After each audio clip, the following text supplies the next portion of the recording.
पंतप्रधान मोदी 8:30 वाजता देशाला संबोधित करणार। महिला आरक्षण विधेयक रोखल्याची किंमत विरोधकांना मोजावी लागेल।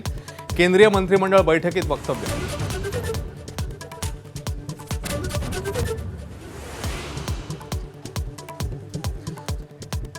सत्तेत टिकून राहण्याकरता महिला आरक्षणाचा प्रयत्न फसला। काँग्रेस खासदार प्रियंका गांधींचा हल्लाबोल। तर देशातल्या महिला मूर्ख नाहीत, सत्ताधाऱ्यांना प्रत्युत्तर। दिल्लीमध्ये भाजपचं आंदोलन।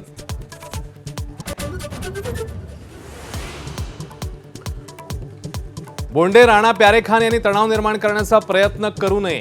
परतवाडा लैंगिक शोषण प्रकरणावरून मंत्री बावनकुळेंनी नेत्यांना सुनावलं। पोलिसांचीच माहिती अधिकृत समजावी, बावनकुळेंचं वक्तव्य।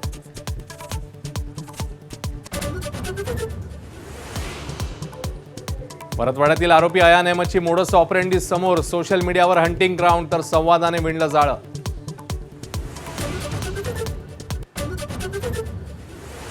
नाशिकमधल्या TCS प्रकरणी अॅट्रॉसिटीचा गुन्हा दाखल। निदा खान, दानिश शेख आणि तौसिफ अत्तार यांच्यावर गुन्हा। जातीवाचक शेरेबाजी केल्याची पीडितेची तक्रार।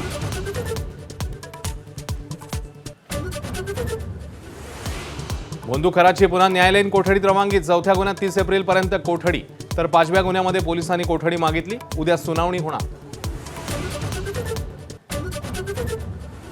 एसटीने प्रवास करणाऱ्या प्रवाशांकडून स्वच्छतेसाठी 2 रुपयांची वसुली। बस स्थानकांवरील स्वच्छतागृहांची देखभाल करणाऱ्या खासगी संस्थांना दिला जाणार निधी।